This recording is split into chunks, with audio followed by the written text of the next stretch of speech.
was a good weekend. I thought we talked about obviously a lot going on with Dan and the tragedy there, and just having his family around and a lot of alums back. And I thought the guys did a great job. It's not easy to go out there and play, but I thought it helped everyone feel better. And I think Minnesota's I think they're a really good team. I think Bob does a heck of a job, and I think it's just our conference is so competitive. So moving on now, we got to Penn State, and obviously they're having a heck of a season. Got a really good team, a ton of depth. Their goalies are playing really well. So looking forward to the challenge of getting out on the road. I guess obviously Saturday's the outdoor game. What do you do just to get ready for that one? Anything different for you guys? Not too much, no. I mean, I think we've talked about where our focus is on tomorrow's practice, and then we got a game on Friday at Pagula, and then we'll worry about that game, when it gets here. I think looking back, thankful they asked us to be a part of it, and I think it's an opportunity for our guys. You look at even just the history of outdoor games. The first one ever done was here at Michigan State, right? And it was a sold out Spartan stadium, and before anyone had ever done it, before the NHL had done it, and that means a lot to our school, and to see it kind of grow from there, and what it's done to grow the game, So we've gotten a chance to play in a number of them, and you look at, I think this will end up being our sixth, or maybe we've played in six already, or seventh opportunity as a program to play in an outdoor game, and looking forward to it. But I think it's important for our guys to focus on Friday first. Would you ever compete in an outdoor game as a player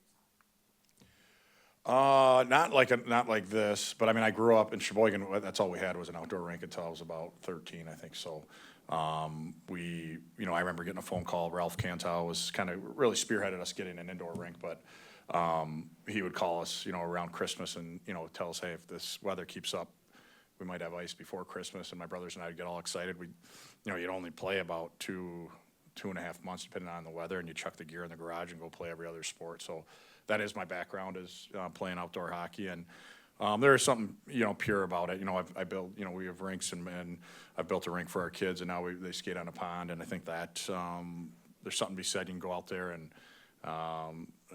no coaches out there and just kind of play, So, but yeah, some great memories growing up playing on the outdoor, and I know our guys last year at Wrigley, right, speak very highly. I think if you ask each one of them, they probably say their most memorable game that they played in. What can you sort of draw from that experience at Wrigley to help you guys this week? We got a new group of guys, so there's a lot of turnover. So I just think, trying to keep it as normal as possible. At the end of the day, when the puck drops, it's just playing hockey, right? And the puck's the same size, the net's the same size, the rink's the same size. We got blue line and two blue lines and a red line, and you got two benches. So at the end of the day, I think that's really important, right? To go out and focus on things that matter, and focus on what we got to do to try to be a good team. Have you seen the whiteout atmosphere that they have for football games there, and are you expecting something like that? And how do you deal with that as the visiting team?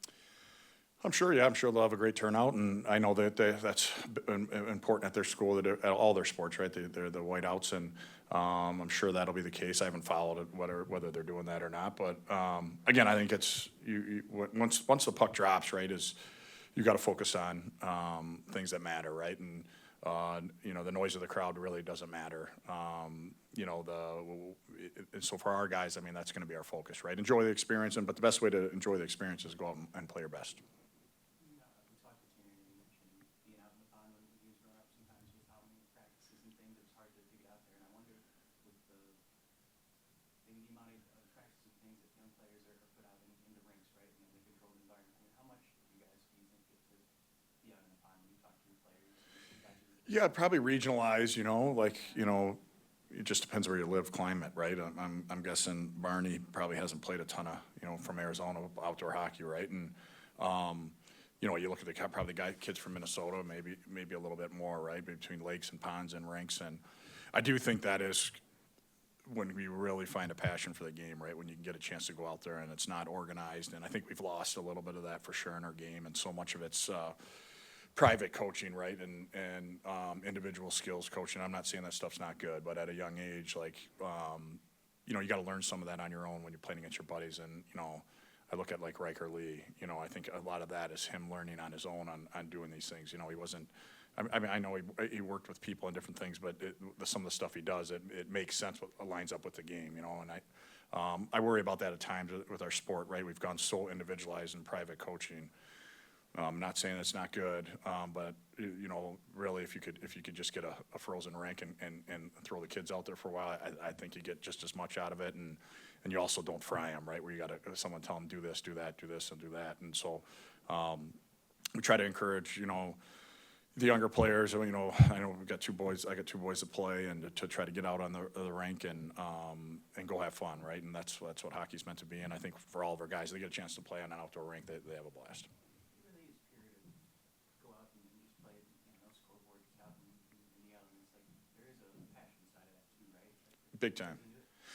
For sure. No, I think that you don't have a coach out there to ruin it for you. You know what I mean? Where you can just play, and in any sport, right? Like in our old neighborhood, our boys used to play. I mean, they'd play baseball, these baseball make-up games, right? And I think that's the more kids can do that. I've never met a kid that hasn't been exposed to outdoor hockey or just playing outside that didn't love it, right? And unfortunately, got so many distractions and with devices and different things that it gets harder and harder, right? And but yeah, I think anytime, any sport, the more you can just play it for the pure joy of it and on your own, the better.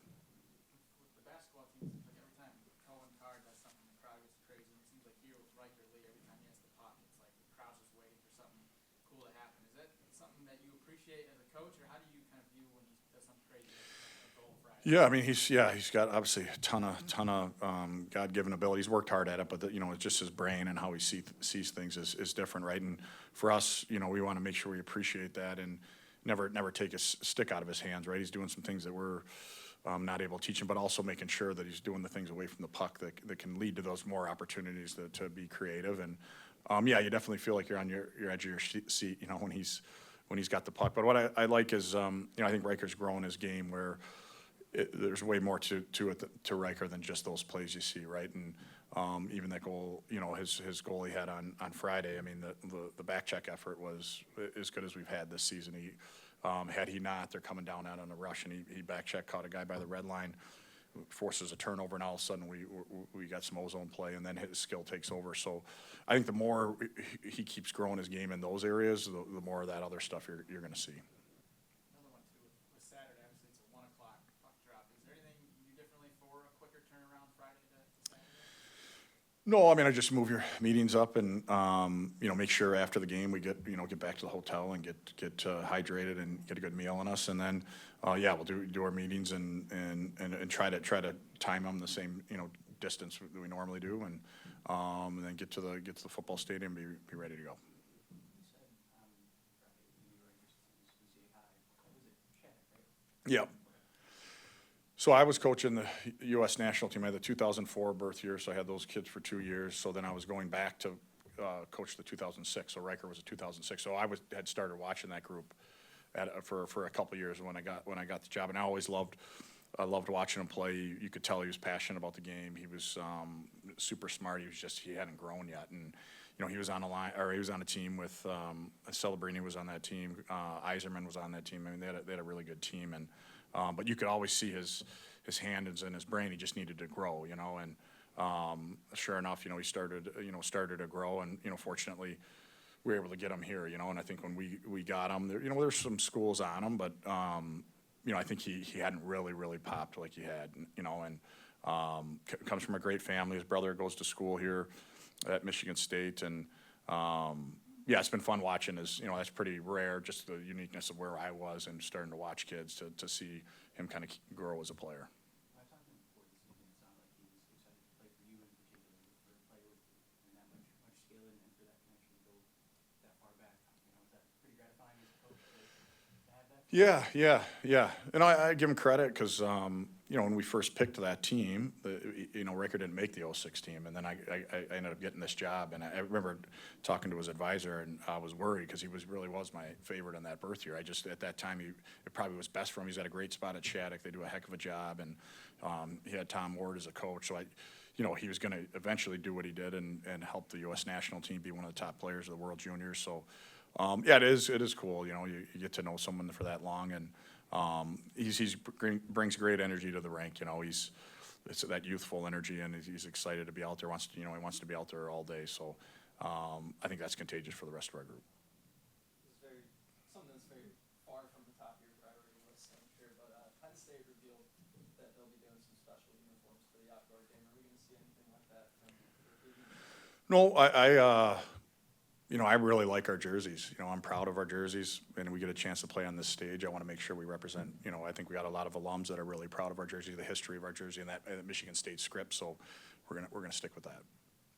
Last time we played Penn State, the penalty kill was a huge part of that series. How have you seen that grow and develop throughout the course of the season? Yeah, I mean, they've got a dangerous power play, right? And you look at the talent they have on their team, and one, you can't allow them to get to a ton of opportunities because they're going to tax you. And I think we've done a better job. Jared DeMichael runs it, does a heck of a job. He's really thorough, and we practice it today. And I think the guys are on the same page. I think they play with great detail. And I think most penalty kills, right? When we're at our best, we're winning faceoffs.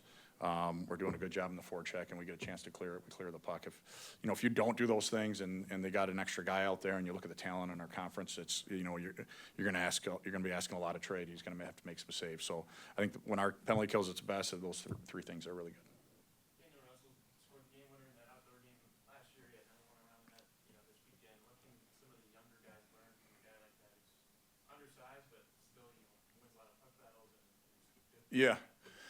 Well, I'm guessing, Danny probably played a lot of outdoor hockey growing up, right, in Traverse City. So he's been awesome for us since the day he stepped on campus. He's not the biggest guy, but he might be the strongest on the puck. He's competitive, and he's smart, right? Even you look at that winner he had at Wrigley, the second, third effort to finish that off, and you talk about trying to play till the horn goes, right? And he stands up and takes a breath and doesn't finish. We're going to a shootout, and who knows what happens. So I think it's more every day watching. I'm thankful our young guys get to be around him in practice, and because he is an everyday guy and low maintenance. Like he doesn't say a peep. He just comes to the rink every day and works.